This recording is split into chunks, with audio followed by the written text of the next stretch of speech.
Good afternoon.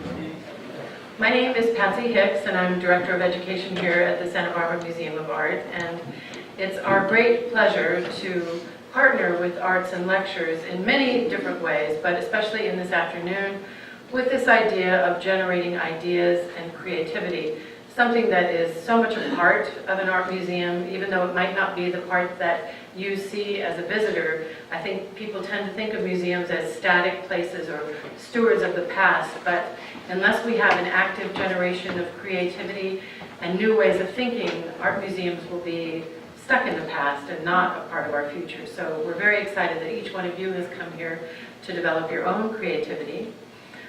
Before I introduce Kathy Oliverson, I wanted to do some shameless promotion of museum events. One is, if you are interested in illustration and the way that these things develop and stories develop, we have an exhibition in the spring of David Wiesner, award-winning children's book illustrator. I have some of these in the back if you'd just like to know more about that exhibition. And then two events I just wanted to tell you about.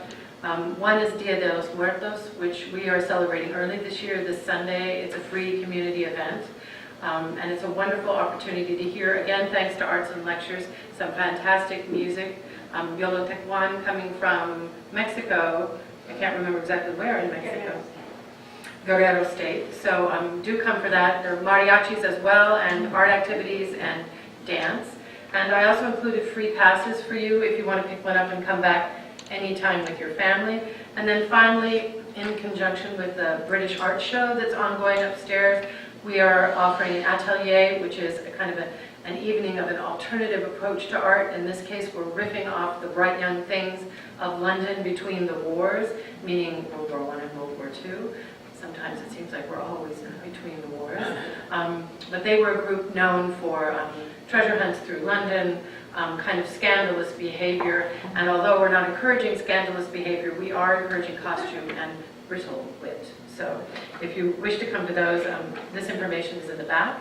And once again, I just want to say how important the place Arts and Lectures has in this community. I think many of us rely on it for our intellectual sustenance, and we're so delighted to partner with them. And we are especially delighted to always get to work with Kathy Oliverson, who takes that wonderful content of Arts and Lectures and makes sure that it is accessible to everyone. So please join me in welcoming her as she introduces our speaker and teacher this afternoon, Anita Kunz. So Kathy Oliverson.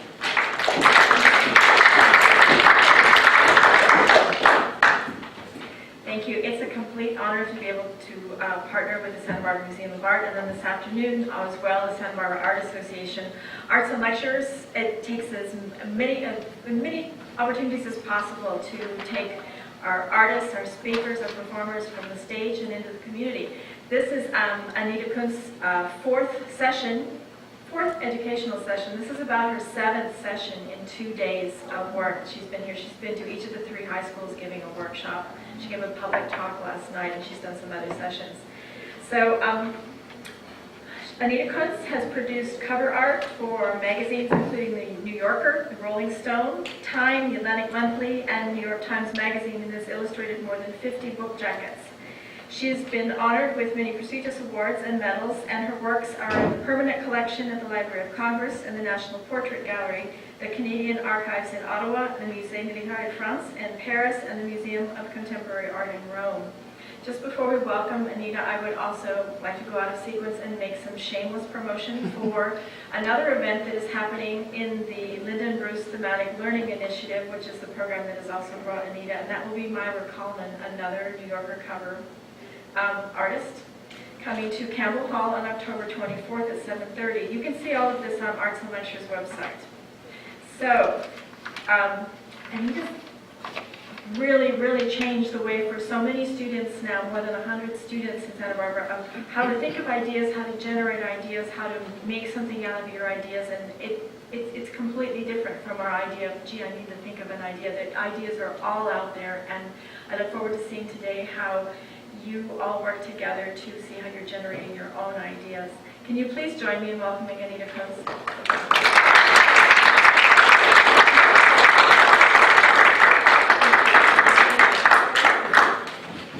Well, thank you so much for coming out today. Can I just get get a show of hands.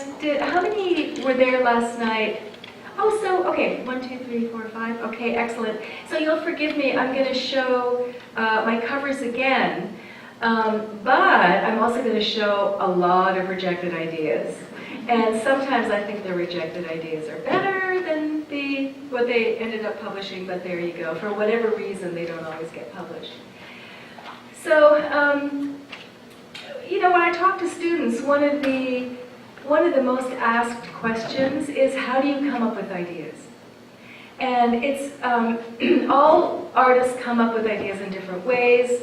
I've been doing it long enough that, you know, it's kind of easier for me to come up with ideas, certainly now than when I first started. But when I'm stuck, I do a process of idea generation.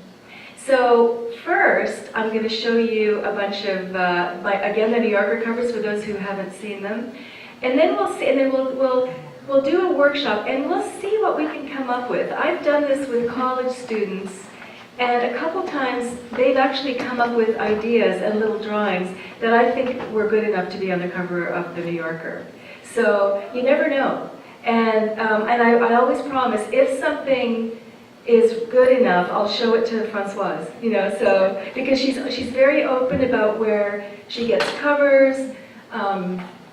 You know, they used to have a competition online, and she took a couple of those finishes, and they made the cover. If, you know, so if they're good enough, you never know. So, but first of all, I'm going to start with the covers that were published. And so this was the first cover. There's quite a longer story to this one. I'll sort of briefly go into it. But this is the first cover I ever did for the New Yorker that was ever published. And working for the New Yorker, I'm the one, like the artists are the ones that pitch the ideas. However, Françoise wants us to keep in mind that there are going to be certain covers that they do all the time. For instance, Mother's Day, holiday covers, summer fiction. This was supposed to be sort of a July 4th cover. It ended up running a week later. So, you know, we sort of know that these things are coming up, and it's we're the artists are the ones that typically, you know, pitch ideas. So in this case, the idea here was that I knew it was a big holiday, but I thought what was remiss frequently is that, you know, Native Americans were here first, and, you know, they populated Manhattan, and so it was a bit of an homage to Native Americans who were there first. And this is called Mohawk Manhattan. But I also, the other thing I wanted to, like, it's kind of a multi-tiered idea. The other thing I really wanted to do is to modernize it. So it's a bit of a, you know, a bit of a Native American, a bit of a modern man, but ultimately I wanted to make it look like an heroic idea. Oh, I'll just tell you really, really quick. So we were also sued over this cover because somebody thought we had stolen his idea. A young artist didn't realize that ideas are in the ether, and he just couldn't believe that we could come up with this idea, or that I could come up with this idea independently. So it was a 4-year lawsuit. It was terrible. It's over. I should just forget it. Anyway, moving on. So the New Yorker does specific covers, but they also do covers when there's nothing necessarily going on. I mean, now of course there are all these things going on with the election. Halloween's coming up, and then Thanksgiving, and then Christmas, and so. But the ones in between are just sort of regular, just New York life. So it occurred to me that all New Yorkers hail cabs like this. It's such an iconic stance. And I thought, that looks vaguely hieroglyphic. And so I thought, what else can I do? So I sort of did this, Egyptian theme. And if you look at all the little symbols, they all sort of have to do with New York life. Like there's no smoking, there's a gun, there's a hot dog, a bagel, coffee. So it was just, and it's just a fun image.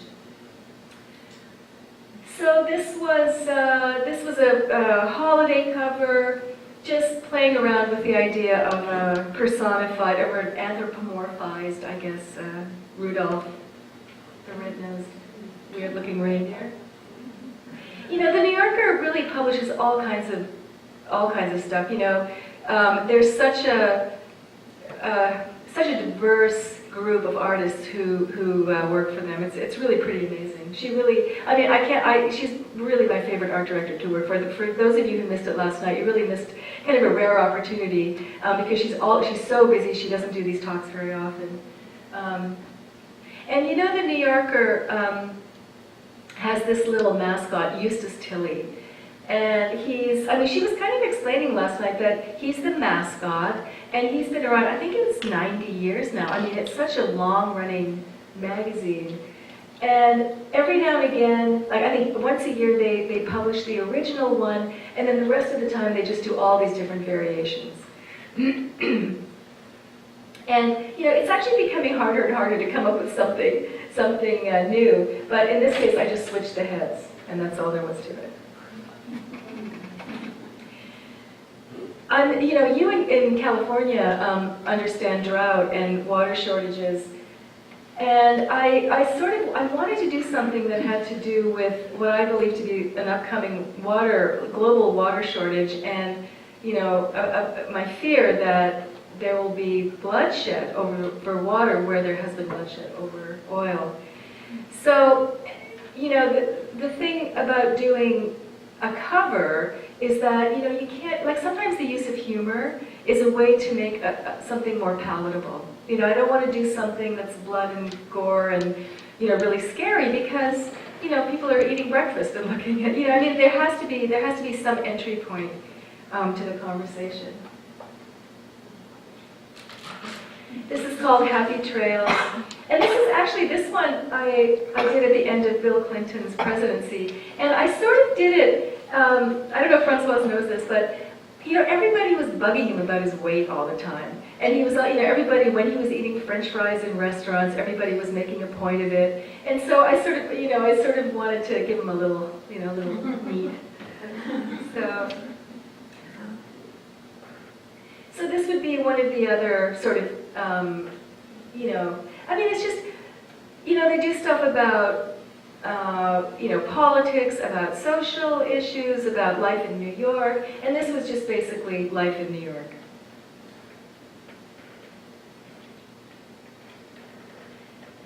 Around this time, each one of them is a little bit of a snapshot into what was going on at the time.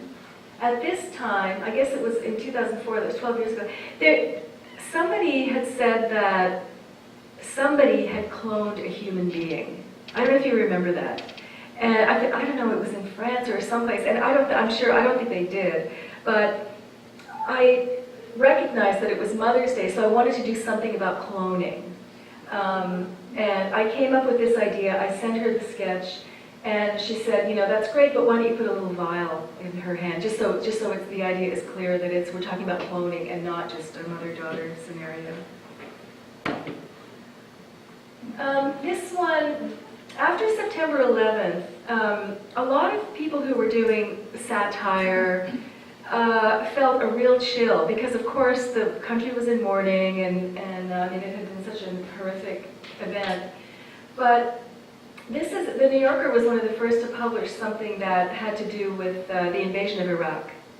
And so the idea here is kind of, you know, he's riding the horse, but he's the one with the blinders on instead of the horse. And then this is another Mother's Day cover, and I don't have any children myself, but my friends who have had kids always seem like they're very frazzled, and the babies are, you know, taking up a lot of energy and time. And so this is called Puppet Master. And for the most part, I draw out of my head. I do a lot of drawing out of my head, so that's why there are so many distortions and stuff. I don't use a lot of photo reference. But when I got, this was sent to me later, and this woman wrote and said, "This is my baby, you drew my baby." It's exactly my baby. And sure enough, she sent me all these pictures, and the baby had exactly the same number of teeth, and it was bizarre. I couldn't believe it. It was exactly the same baby. And of course, I was worried that she was going to sue me because we had just finished this huge lawsuit, and I can't handle another one. And it's really interesting when you sort of connect with people on sort of deeper levels. This one had to do with, this is called Silent Night, Endless Fight. And this was about the soldiers who were deployed to Iraq and Afghanistan. And they would have been deployed for one term. And do you remember that? Like they kept staying and staying. And this was a Christmas image. And I wanted to do something that was kind of, honoring them. And they're there and they're much longer than they anticipated. So I thought of the idea of doing, counting out the days on the wall, and making it into the shape of a Christmas tree. But I heard back, like it's quite astonishing when you do something. I sit alone in my studio, and you do the job, and then it's done and it's gone, and you're working on something else. And I have no concept that people are actually seeing these often and relating to them unless I get letters. And sometimes people hate them. In this case, I got a really heartbreaking letter from a woman who said, "My boy's over there, and you drew my boy." And it was like, oh my God, it just gave me chills. She said, "This is exactly what my son looks like, and I, thank you for doing this." And then I also heard from a general who said, "That's what we used to do. We used to make shapes out of the counting off the days." Isn't that like it's kind of spooky? Anyway. What was this, 2007, and this was when George W. Bush was becoming less and less popular, and he gave a State of the Union address, and it was kind of about Rome or Nero fiddling while Rome burned. So that was the idea there. So I want you to sort of look at the ideas, because that's what this is about. How many of you are practicing artists, just out of curiosity? Okay. Oh, so for the most part you draw. What about you? Yeah. Are you a drawer, artist? Landscapes. Sorry? Landscapes. Oh, perfect. Okay. But of course, I just want to, because we're going to do a word association, and I also want you to be able to draw. It can be really thumbnail sketches, but okay, we'll do that in a bit. This one kind of started out as, in a New York subway, you can see anything. You see all kinds of crazy stuff, right? And I actually believe that this is something that you can see on the subway. But I also wanted to do something that showed how women are present ourselves in different cultures and what is expected of us. And so, actually, I did the two outside women first, and then I showed this sketch to Françoise, and she said, "Well, why don't you put, like an American girl?" And I did, and it's not me. Everyone thinks it's me, but anyway. So just to kind of show that the real difference in the way that women are portrayed. This was a rejected piece. Actually, this was rejected by the New Yorker, but picked up by Vanity Fair. And this is about dirty oceans.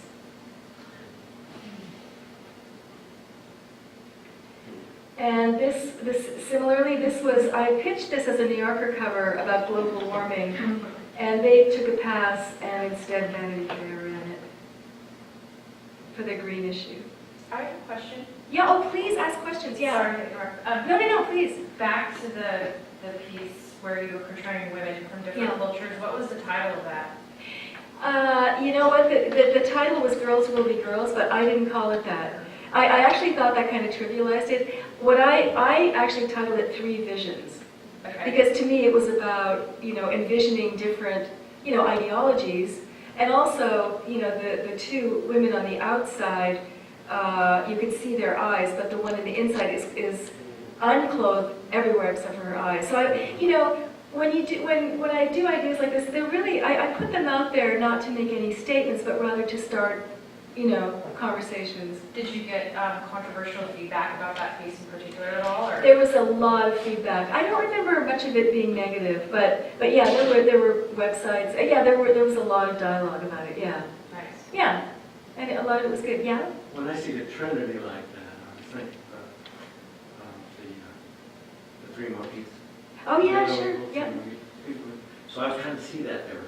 Yeah, not necessarily, but but the thing is, I've noticed that when I put stuff out there, I put it out there and then I don't have any control over it anymore. The first one, the Mohawk Manhattan, somebody had it hanging in his office and thought it was the Statue of Liberty. Like he thought I was doing a take on the Statue of Liberty, but that's perfectly fine.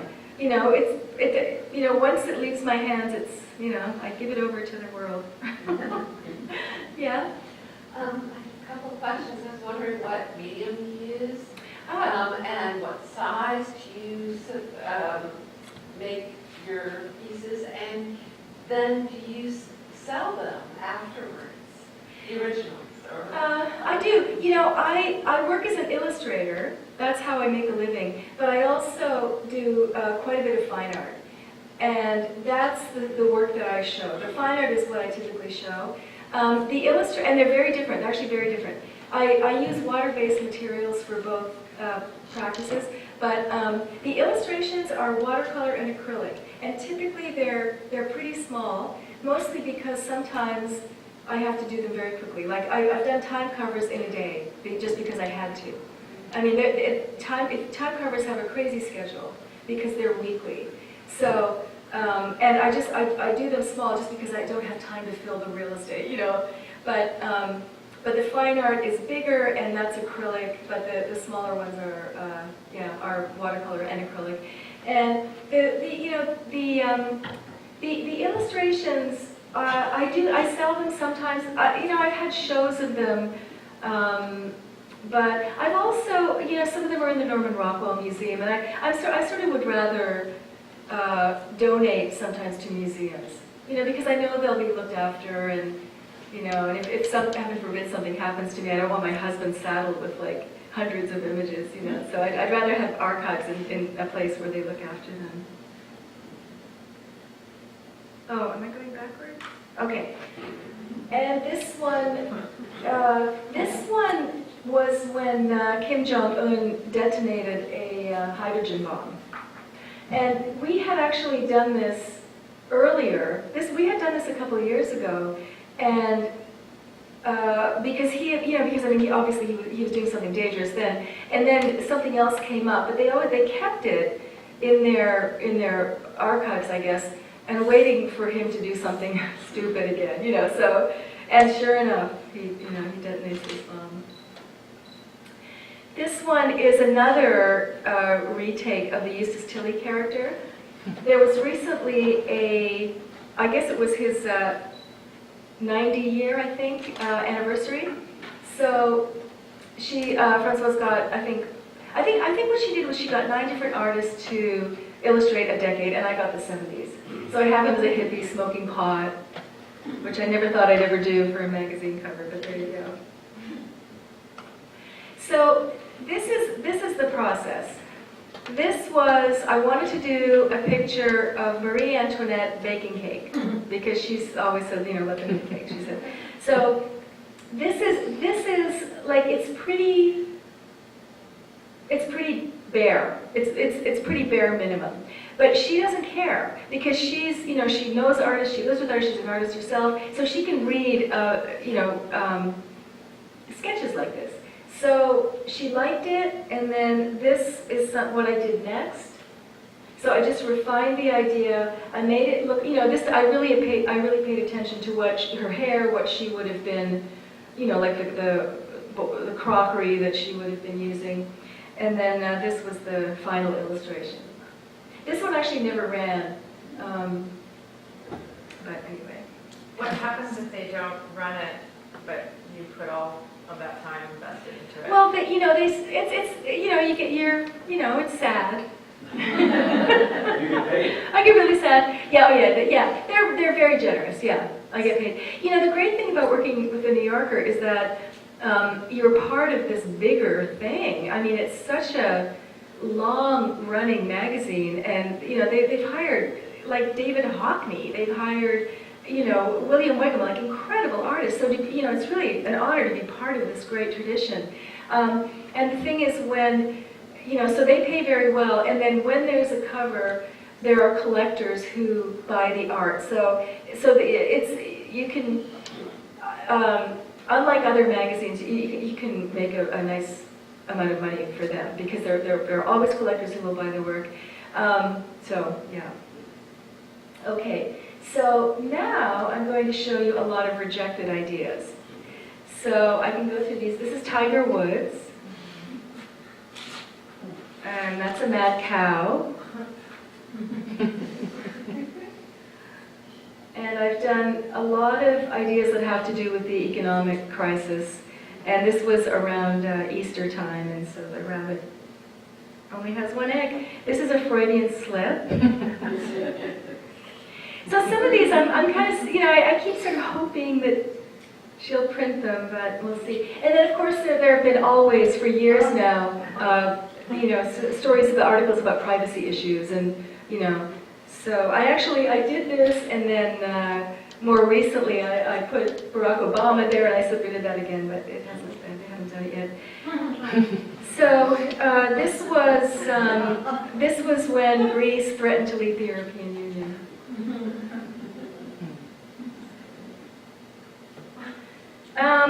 I've done a couple different takes on this, evolving, devolving.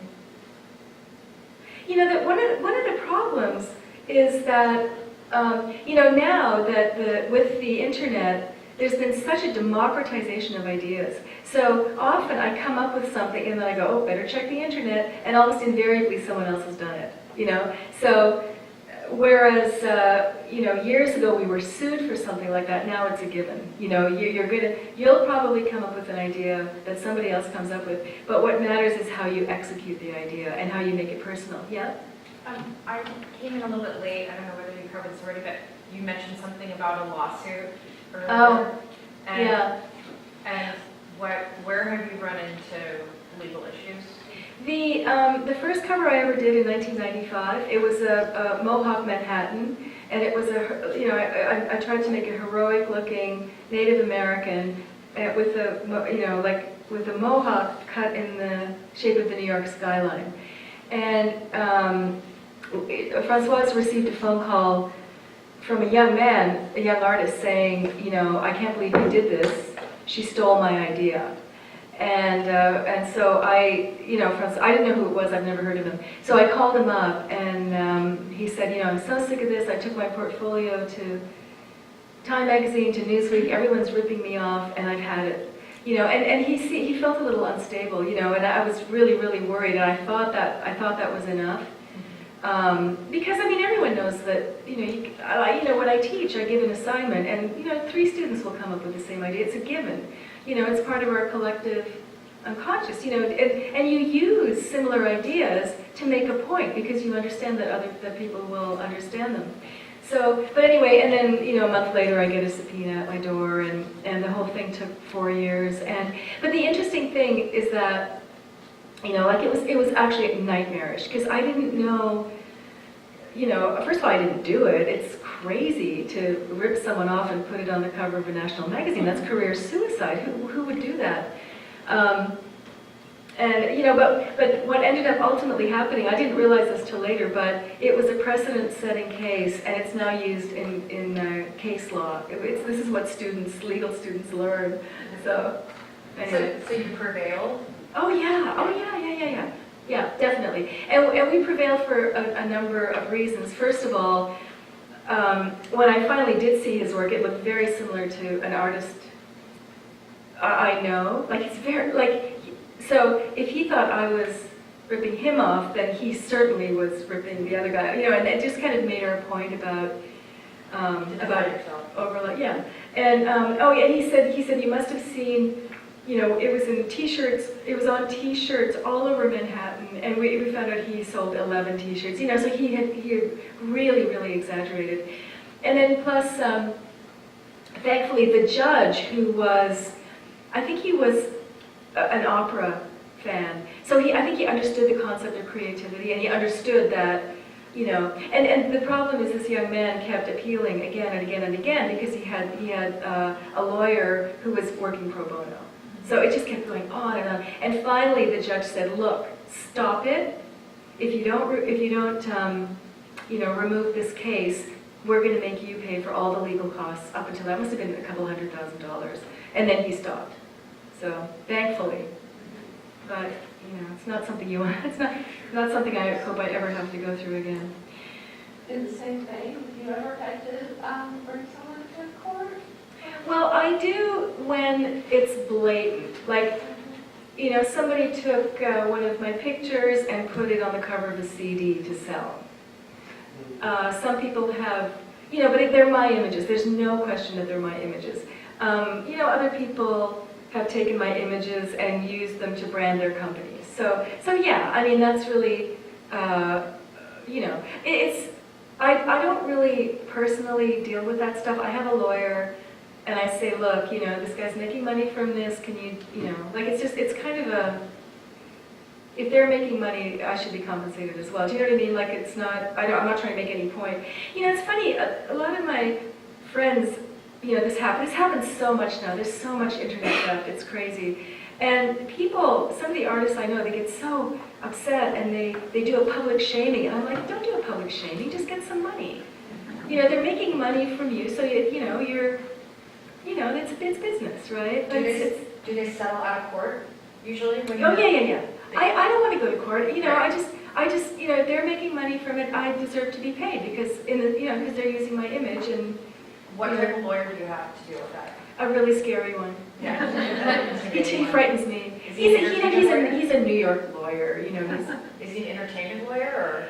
he is an entertainment lawyer. He represents a lot of models. He represents creators, photographers, people in the movies. Yeah, but he's scary. Yeah, I don't want to mess with him. Okay. Okay, and this was a Mother's Day idea, and this was, I love the idea of the stork and the baby, but I sort of had this idea, okay, if the stork is going to be flying too high, it's going to run into all the space junk. So that's another one that never. And then this was a few summers ago. There were all these cicadas, like way too many cicadas in New York City. So I did this kind of like Godzilla cicada. And this one is the birds and the bees. And I was hoping this would be a Valentine cover. So, so I had so many of these. Oh, this is for Oscar season. This is a wardrobe malfunction.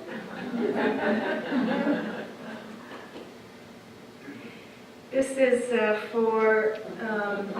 again for Mother's Day, and it's called Pregnant Thoughts. So this is a woman, that's all she's thinking about it. But I really, I kind of like them separately too. I kind of like the Whistler's mother idea with the big tummy. I thought, but again, I don't know. I don't pick them. Françoise picks them and then presents them to the editor, David Remnick, and I think he does the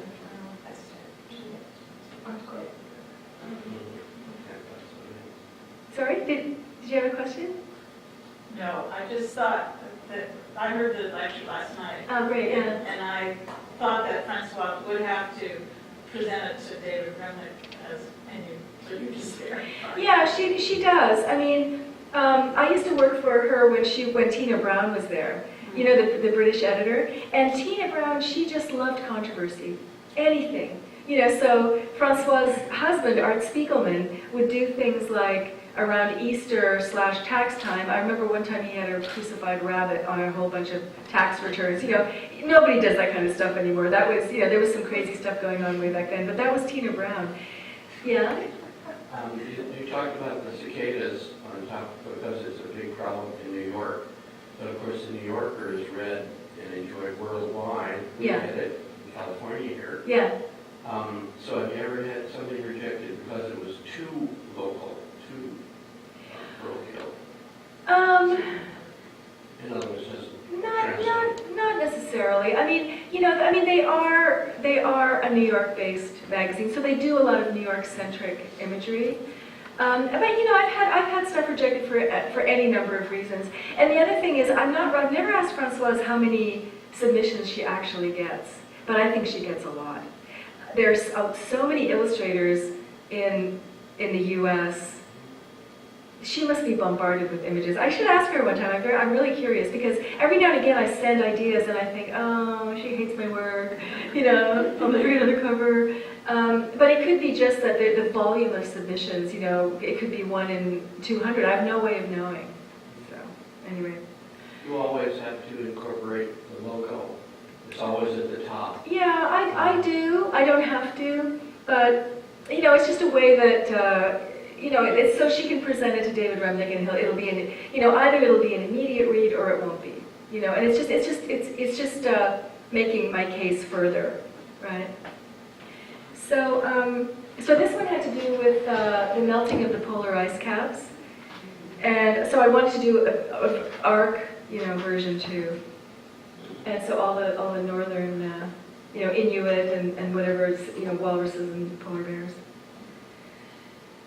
This one, I'm surprised they didn't go with this, because I think Barack Obama at a tea party, so it kind of referred to the Republican Tea Party and some of the players at that time. I can't remember when this would have been, but I was kind of surprised they didn't do this, because I don't know, I thought it would have been a good idea. And this was the last presidential race, and all I kept hearing was race, gender, race, gender, race, gender. That's why everybody was bringing it up. So I thought, you know what, I'm going to make a female Barack and an African-American Hillary. And according to Françoise, this actually got pretty far. It was really considered for quite a long time. I knew this wasn't going to run. This was when everybody was talking about the Abu Ghraib tortures. But the thing is that, Françoise wants anything, because there might be a germ of an idea. And she knows enough, and she's been doing this. Like we were joking last night, we have 80 years of experience. I've got 40 years, she's got 40 years. There's 80 years of experience. So she can read a sketch, she can read the simplest sketch, and she'll be able to see the germ of an idea. And if she likes it, then I'll do something up further with it. This one was Barack Obama as Bugs Bunny and outsmarting John McCain. So it was kind of based on the Bugs Bunny. And this one apparently got pretty far too. I think I don't know why. Sometimes I ask why didn't they like it, but ultimately it's Françoise and David Remnick. And then I like the idea of Sarah Palin as Betty Boop and her friend, the little doggy. This one was when initially in Barack Obama's presidency, everybody was comparing him to Lincoln, and I thought, well, I really want to make, it was such a new thing to have an African American president. So why don't I have him as the Lincoln Monument, except he's having his shoe shined by a white guy. So I was hoping they would go with this. I thought it was kind of an interesting. It had two ideas. It had him as Lincoln, but it also had a little subtle comment about racism and reverse racism. We talked about this a little bit last night. Françoise liked this idea of Barack Obama coming in, cleaning up after the Republican elephant, but she said that you cannot show the first African American president as a janitor. You just can't do it, right? And understandably so. I mean, sometimes you just I could throw her however many ideas I want, but there are limits. This was when Jeff Koons had the, he does those balloon animals, and it was on the roof of the Museum of Modern Art. And so I thought it would be really funny if I have all the other gallery, like Mona Lisa, she's not sure, Picasso kind of likes it, and the Munch, Scream doesn't like it one bit. This one was when Lance Armstrong was found lying about steroids. I'm glad you like these. I'm sorry they didn't print them. Sometimes it is a little demoralizing sometimes. This one, I mean, there's all this talk about, building the wall and all this stuff and immigration and everything. And I still think this is a strong cover. And I mean, it's alarming to see how, how Mexicans are treated. So, but I don't know why they didn't go with this one. But. And then this is when Trayvon Martin was killed, and he was wearing a hoodie. And so again, I've done a play of the Edward Munch painting, The Scream. And some of them are really obvious. This is about when the swine flu, there was a big. So this is called "This Won't Hurt a Bit." I actually find that whenever I do ideas, I come up with titles, and I'm doing it so that David Remnick might like it. Francois doesn't really actually want us to do it, but anyway. And then sadly, we keep having to try and come up with gun ideas because there's so many there's so much gun murder. But we haven't done anything yet. This is for the cartoon issue. So it's kind of a Neanderthal painting all these cartoons.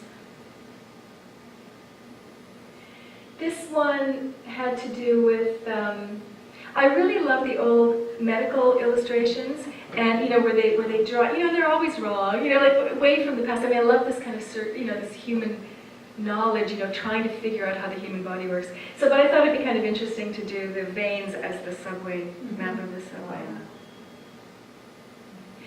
And then this was when those robotic dogs came out, and they say that you look like your dog.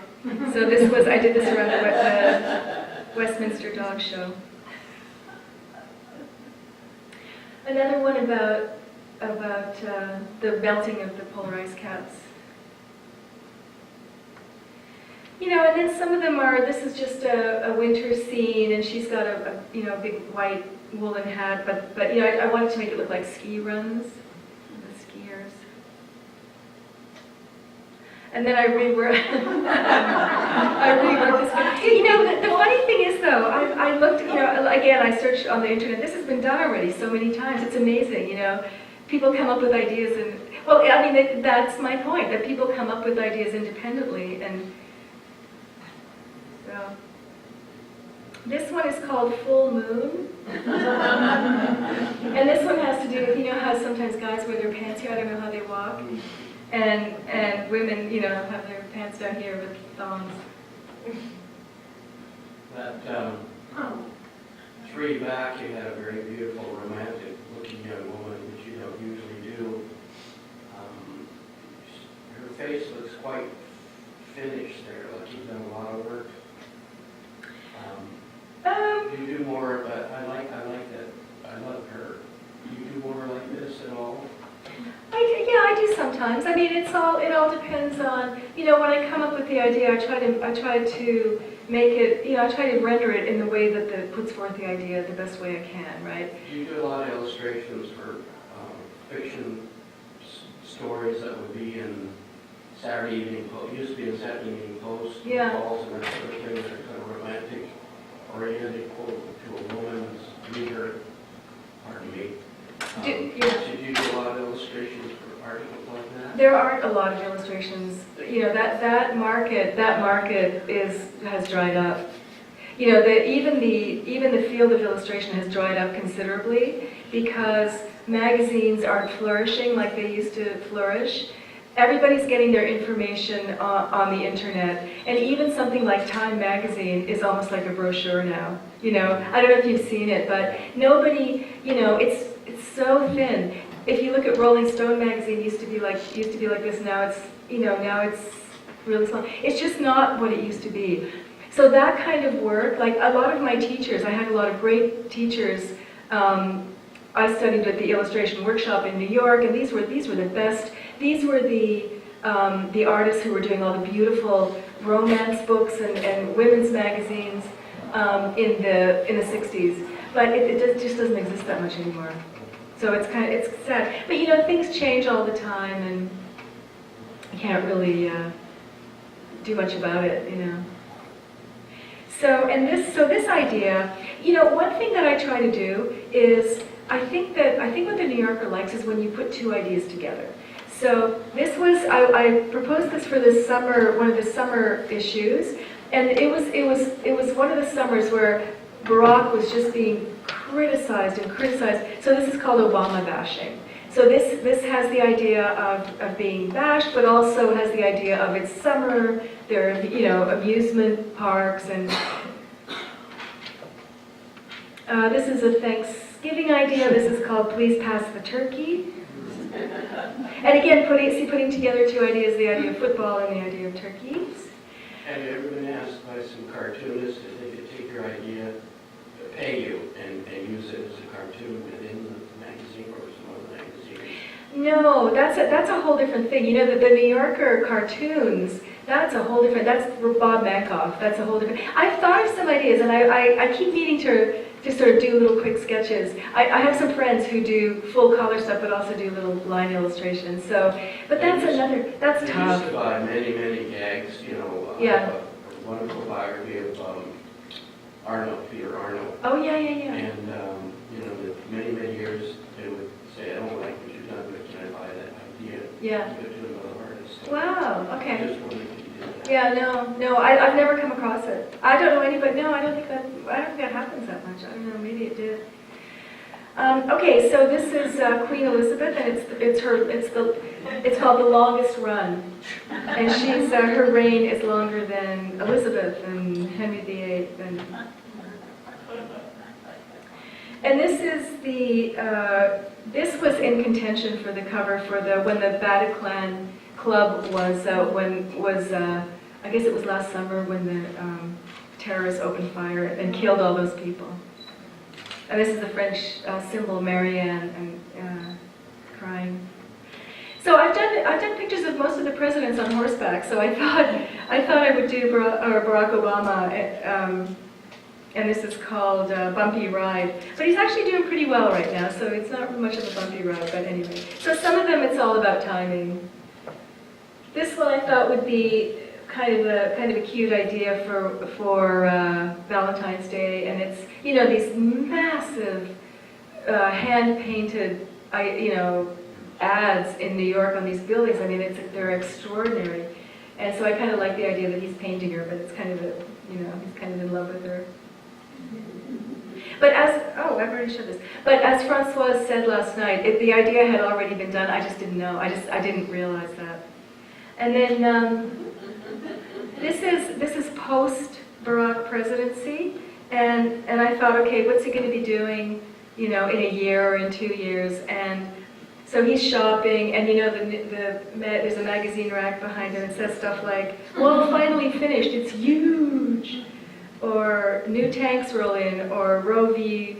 Wade overturned," or "Muslims finally gone," or "Sewing Monthly: How to Make a Pretty ID Patch." I mean, that's going a bit far, but "And Vogue, Miss Universe, Melania," or "Rosie deported," or "Gas prices, $25 or $30 or whatever." Anyway. And this is another sort of take on, the Eustace Tilley idea.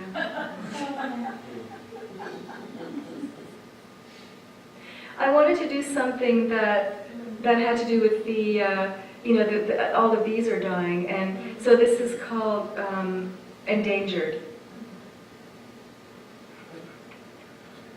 And then again, some more gun ideas. That's kind of a perennial, sadly, topic. So I kind of like this idea.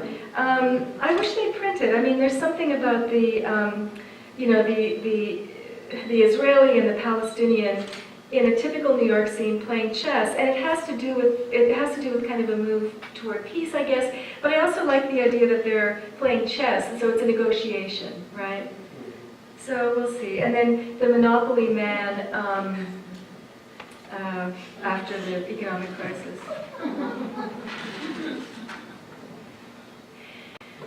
This was for the reading issue. I just wanted to do something really pretty. It's an African-American girl, and her hair has sayings in it, or it has some has words in it. Yes? Do you hide treats in in your work? No, I don't. Oh, you're talking about like Hirschfeld. Hirschfeld. Yeah. But I wondered if, like, even the numbers on the football players or whatever, if you hide special. I don't, but I want to start. That's a really good idea. No, I never thought of it. I'm just so concerned with the deadline and getting it done and making it look good. No, no. But no, that would be really fun to do, right? Yeah.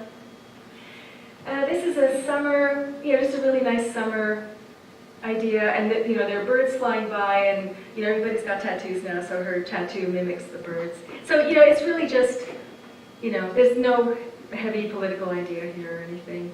This is Santa Mao. I guess this is when all the toys from China were tainted and poisonous and everything. So. This was when there was an outbreak of the bird flu.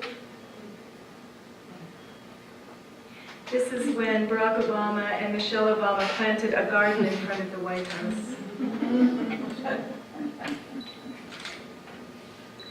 This was when they had the writers' strike, and they were, it was all about rights, it was all about internet rights and copyright protection, blah, blah, blah. Only I thought it would be interesting to do, Poe and Virginia Woolf and, Shakespeare, James Joyce. This was for the Olympics, and it's a little, because they originated in Rome, in Greece. I wanted to do a little girl, and she's blowing bubbles. It's a celebration, but they're in the shape of the Olympic. Okay, so these are the last few, and this is kind of, Francoise wanted ideas for the Eustace Tilley. And I thought, okay, there are different ways to come up with ideas. One night, I couldn't sleep. It was driving me crazy. I just tossed and turned for hours, and I thought, I'm going to put this to use. Because sometimes when you're in the twilight zone, you think of ideas. And so I thought, I'm going to put this to use. I'm just wasting time anyway. So I had a pad beside the bed, and I just started writing down words. And in the morning, I woke up and I thought, wow, all these crazy words. But I realized I'd written, and I just did little tiny sketches. Eustace Twisty, Eustace Tricky, Eustace Toothy, Eustace Tweety, Eustace Toady, Eustace Twinkly, Eustace Tardy, Eustace Twerky, Eustace Trashy, Eustace Trekkie. Eustace Trippy, and that one they actually went with. And but if you pump out ideas, there's all likelihood that you will come up with something. It's almost a numbers game. Eustace Tooby, Eustace Trunky, Eustace Tuffy, he's with a gun. Eustace Tony, because it's New York. Eustace Trophy, Eustace Topsy, and Eustace Trendy. Eustace 20, Eustace Tiny. Eustace Twombly. I really wanted them to do, but I just really like this Twombly. Anyway, Eustace Tranny. Eustace Tipsy. Eustace Tabby. They actually had me finish this too, but it never ran. Eustace Tubby. Eustace Tasty, and Eustace Turkey. So, but it was all, when you come up with ideas, it's almost like the crazier you are, you can rein yourself in later. But, why not a Eustace Tipsy? Or, you never know. There could be a time when it might be appropriate. When things are not always appropriate in the moment, they might be appropriate later. This is a recent one. Do you remember those dolls in the 70s or something? What were they called? Yeah, with the big yellow hair. So this is Hillary as a little girl with a troll doll. And this is what was happening in Turkey. Erdogan taking over and all the coup and everything. And so some of them, there was a question, what do I do with the ones that they don't, when they don't publish? But I still do them. Sometimes I license them to other magazines. Sometimes I make them into pieces that I show in galleries. So this is about the oil crisis again, the Scream painting. And this is something I didn't quite finish it, but this was about the healthcare system, the revitalizing the American healthcare system. And just a very strange Mother's Day cover where everybody has necks. You know what I mean? Like Okay, it doesn't, I mean, sometimes these ideas, when you think about them, they seem really, really silly, but I'm all about, doing crazy ideas and then, and then seeing if there's some merit to it. African American Hillary, I just wanted to see if it would work. And then this one, I did the finish. And this one, I did the finish. And this was used for something else. This was used for a Canadian book. And this was at the end of Bush's presidency, mimicking the Hussein, sculpture that was taken down. So, now it's your turn. Creativity is contagious, pass it on. Said this guy. All right. So, okay. So, let's see, where's my watch? So, we have about half an hour. And I think, I think we might be able to come up with something. So let's start with a theme. Anybody want to, yeah? I keep seeing Donald Trump on that escalator. He's waving, but he's lost. He's, going to hell or something. Okay. This takes a great graphic. Okay. He's Oh, sorry. Okay, is that better? Oh, it's not on. Okay, is that better? Okay, great. Okay, yes. Well, because of the divisiveness and all that hate, I think it would be nice to do something where you're actually putting love back into America. Okay. And maybe, one thought I had was, Hillary Clinton at a quilting thing with a lot of ladies doing a patchwork quilt or something where you're actually mending Okay. what is broken. Okay, I really like that. But let's pick big themes first, okay? But I think that's actually a really great idea. So, do you want it as a theme, Trump? No? Bikers better. Sorry? The water, Okay. we don't have. Yeah. No, that's great. Let's pick like 4, and then we can. Okay. So, drought. Okay. And what you were going to say? What? Gender. Gender. Holiday. Gender. Okay. New Year's. New Year's? Okay, let's do that. And then let's go to, okay.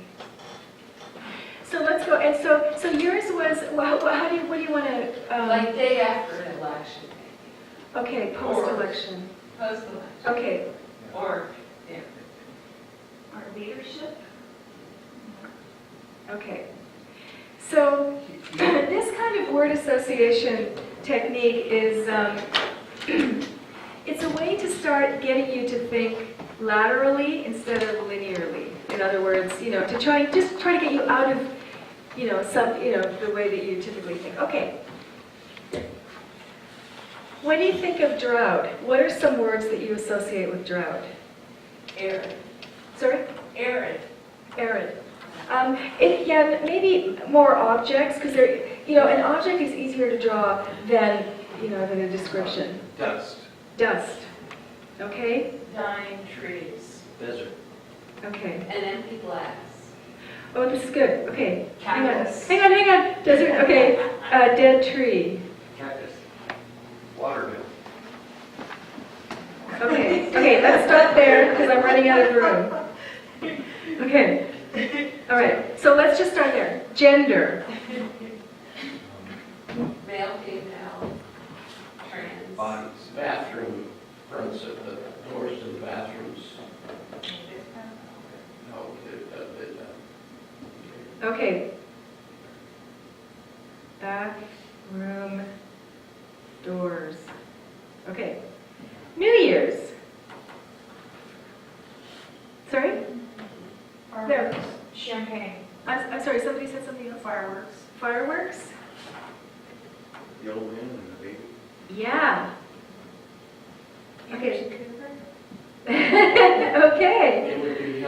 instead of the New Year's boy. Hillary instead of New Year's boy. In the baby, the tiger would be Hillary. Okay, Rather than the traditional boy. okay. Baby / Hillary. Okay. Somebody said champagne. Okay. My type is getting smaller and smaller. Okay. Oh, champagne. Is that how you spell it? Okay. Post-election, you were saying quilt. Quilt, Okay. patchwork quilt. Quilt. Okay. Trump falling off the wall. Okay. Now, yeah. No, but that's a great idea. I don't know if someone's done it, but okay. Trump and. You know what, I'm just going to say Trump and wall as two separate things because they have... Okay, let's try for one more word. Is there a hangover? Broken heart. Okay, Yeah. hangover. Broken. Boy, how do you draw a hangover? I guess... Anyway, Broken heart. Broken heart. okay. Heart, Winners and losers. okay. Heart, stone, okay. How about sun coming out after a big storm? Great. Okay. Okay, now, do you see where I'm going with this? Okay. You can do this for kind of a long time. Now, you sort of keep doing this until you have a whole bunch of words. And then you put words together that you wouldn't necessarily put together. And you'd be amazed at some of the stuff that you can come up with. So, okay, when you think of the word dust, what do you think of?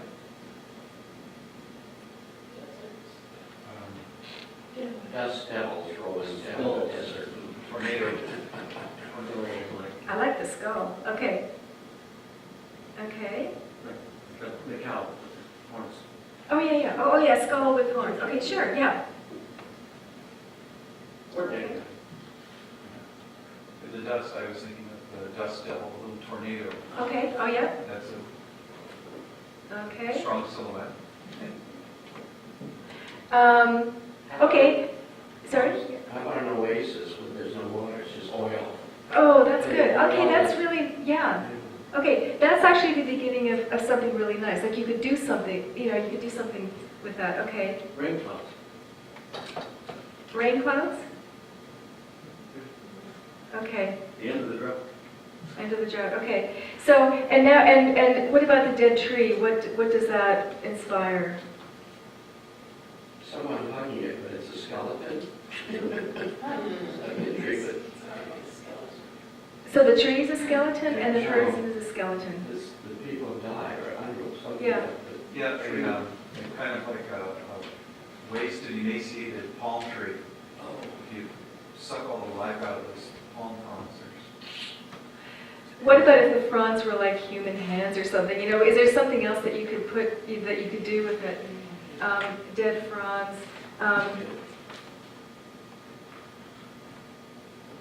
Okay. And cactus? What do you think of when you think of? I mean, we're all kind of in the same imagery here. Let's move on. Let's try gender. Okay, what do you think of when you think male? This is. What's that? Facial hair.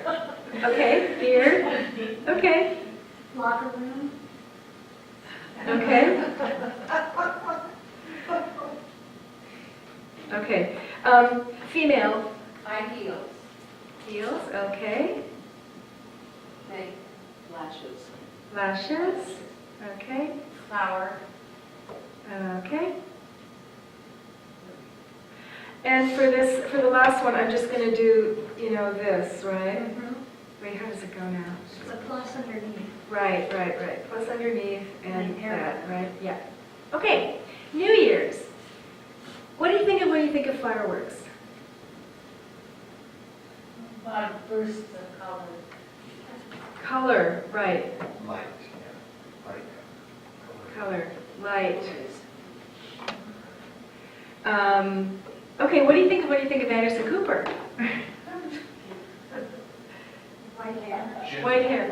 That ball is coming down and hits him on the head. Ah, right, okay. Oh, the ball, the New Year's ball, of course, that's a biggie. Okay.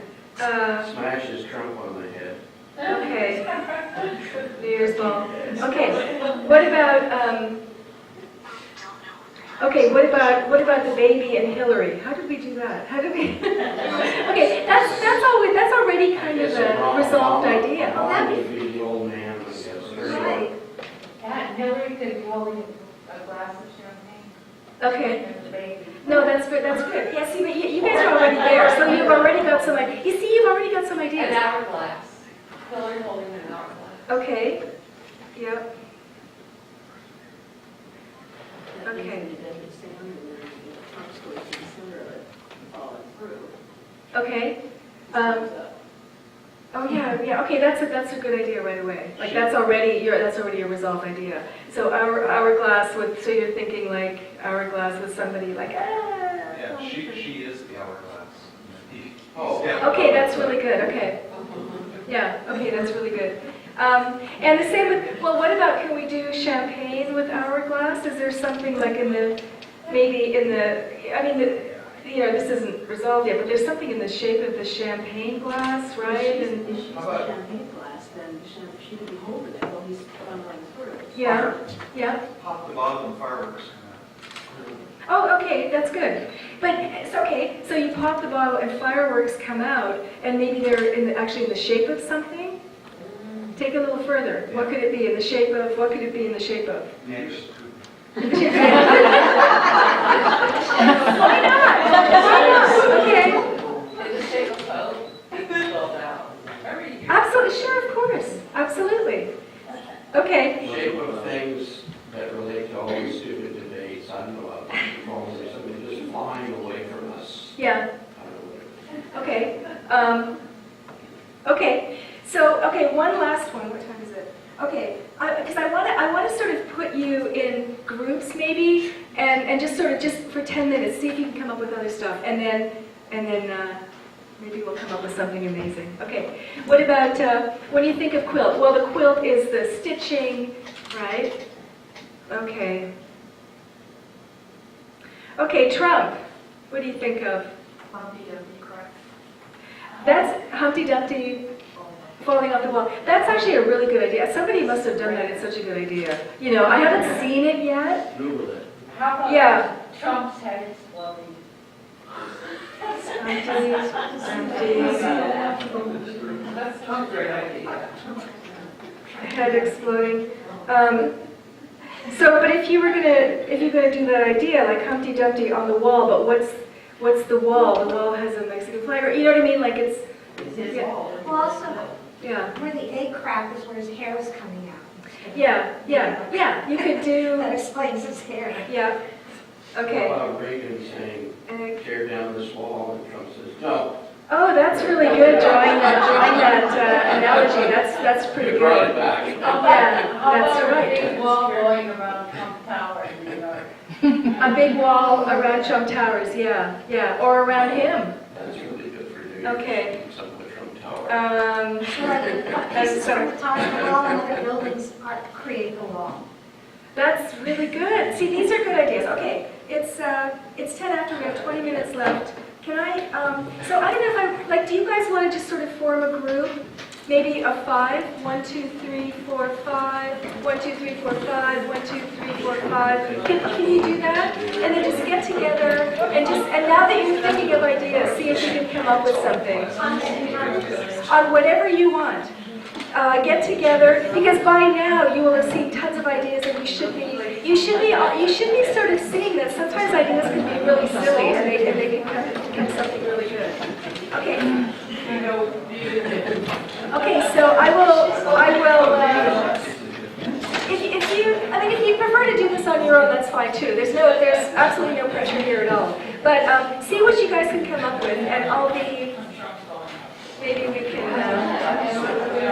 In 10 minutes, I'll get back to you.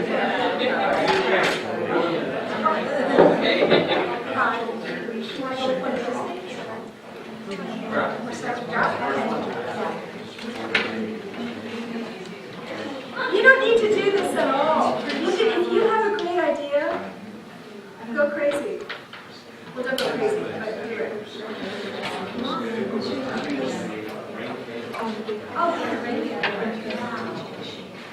We're just being so happy with that. Oh, yeah. Oh,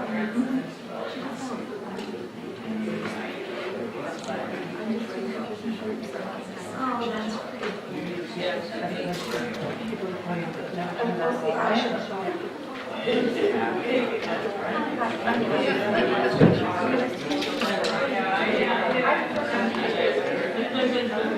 pretty. It costs $38.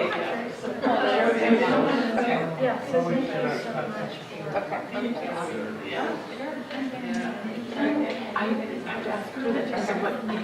Yeah, I wanted to do Instagram tomorrow.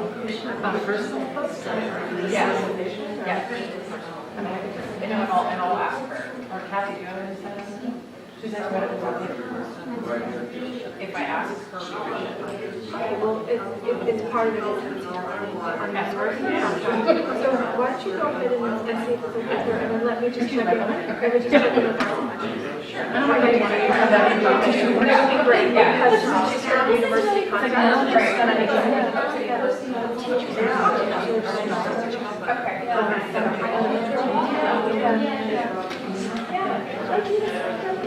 I'm sorry to ask you. And I know we're getting her outside of this, for sure. Everybody's, that's what I have no issue doing that whatsoever. She is on exclusive contract. Okay, you got it.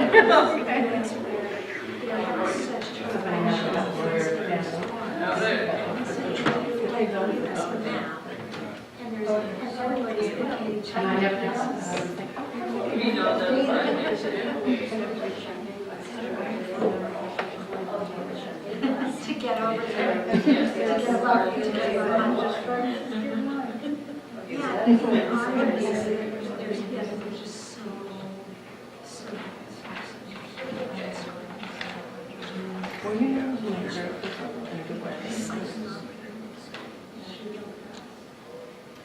It's a terrible. The people from Digital Finance, in fact, called me 7 times. Hopefully, no words, and when we're done, Christy, we'll meet, so we can talk about whatever. I think I'm probably going to have to take her questions back and answer her in a better way. Okay. I'm anxious to see what you do next. Well, it's, I just understand that. Yeah. Things can go on longer, it depends how many people there are. And this is a spark. It's just a spark. And I think that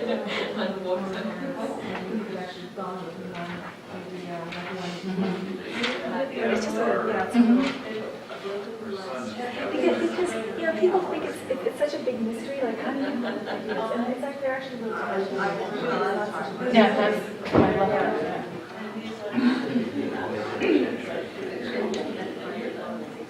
we could have this on the golden toilet.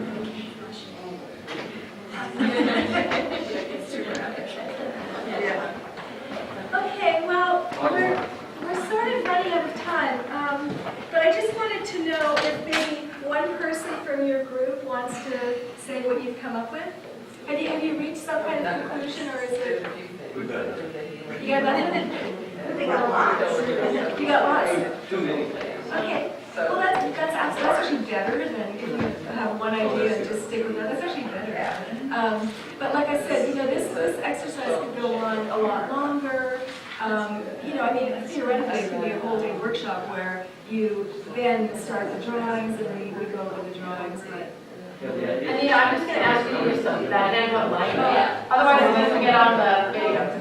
And maybe we can, if we need to hand it to the reporter, that would be, or I could get a second one maybe for that. will you come back to your one-day workshop? Okay, am I coming back to do a one-day workshop? Maybe, I hope that's great. Okay, so do you want to talk, maybe just a minute or two each group? Do you want to talk about what you have, or you don't feel like you're there yet? I don't think we're all together there yet, but I think we're taking ideas from different individuals and making it bigger than any one. We got to the point of saying, well, we're having drought in California. We could be chasing those raindrops from champagne glasses for years, but the rest of the country has too much water. Right. So what do we do with that? One was turn the champagne glass upside down, and people were trying to get above water on top of the champagne glass. Right. So I think we're trying to grow it bigger and change the scope of what we're doing. And then Right. what about, there was the idea of coming back to the drought and the state of California outlines. So Right. we're trying to work political in. So I think we're Right. trying to massage it in different directions to see what came up, even though we haven't come to one final. Right, okay. Yeah, it's pretty quick to come up with something. I actually did a magazine cover for, I can't remember which, it was a magazine in California, and what it was a hand squeezing California, and it was all brown and there was one drop coming out. So I actually did something like that, anyway. Okay, so thank you. Here, I can walk around and you can. Okay, next group, do you have anything you want to talk about that you're happy with, or you're not quite there yet? So that way everybody can hear you. Don't be scary. Like just kind of like we're just looking at the different things you wrote down there, one of the ideas. I kind of get stuck on Trump, and so I thought like well, it's next to near Halloween, so I thought well I'd draw like Trump kind of hovering over Hillary as a vampire. That's actually really good. I mean, did you see Saturday Night Live? I mean, they kind of made fun about him sort of hovering over her, and so putting it in the context of Halloween. I mean, Halloween is the perfect time to do. You know, there's so much there. So, okay, well that's great. That's good. You know, the thing is, I want you guys. You know, a lot of times, people say, where do you come up with ideas, as though it's some kind of magical thing, but it's really not. It's just putting things together, often in unexpected ways, and just starting with words, and starting with, you know, and taking it from there. Okay, does anybody here did you come up with something? Yeah, we have a, Wait, let me give you this so that everybody can. Sorry, I'm running camera too. we have a spindly, emaciated, dead palm tree. The ocean liner that brings us tourists is stuck in the mud flats out there. The water is going dry. Right. There's nothing but dead fish, spear skulls, blazing heat, and no end in sight. Yeah. So it's like a landscape that you really don't want to hang in your house, This is right? our reality. Right. I was thinking of your, that wonderful, I don't think you did, the cover with the shades of where the towers were, almost black. That's Francois's husband. That was our Spiegelman. That's right. So I think of something little like that, where the Trump Tower and the words Trump is blackened out. So very, Yeah. and the other thing is Trump as King Kong falling off his own tower. Yeah. That's actually really good. Oh, I like that one. Okay, hi. Yeah, I know. No, I wouldn't do that. Actually, you could do that, but I just think it's weird. I would never do that. Okay. Okay, anybody else? Yeah. Over here. Okay. Over here, I'll walk around. Okay, over here. Well, we explored the idea of Trumpty Dumpty. Okay. With Trump falling off the wall with the Mexican flag draping over the wall, and then or the quilt of the shape of the states. Yeah. I'm sewing it back. I think that's a really nice idea. I really, really like that. Yeah. I think you could use a little development, but I mean, there's something I like about stitching together. It's a really, really nice metaphor. I love it. Okay, yeah? Well, so I started to try to draw a kind of an exaggerated Trump and with his long tie. Okay. And then I kept making him puffier, so finally I put a space helmet on him and put the earth down, you know, a little curve of the earth down below. And so it looks like he's blasted off into space. Okay.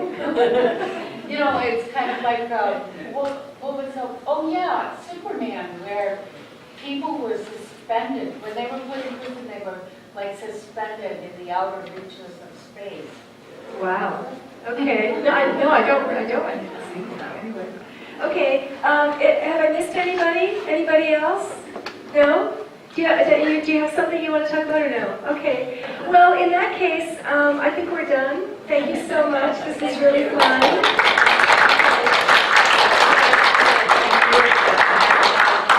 I just find it so inspiring when people who don't know each other can come together in a group like this and within an hour and a half move from very vague ideas to really wonderfully realized collaborative movement. It's very impressive and heartening. So in all of the things that are happening that make us need to draw sarcastic, somewhat troubling cartoons, it's nice to know that when we all get together there is hope and there is goodness and there is I think a great opportunity to do this again if you'll ever come back. So we'll hope that happens.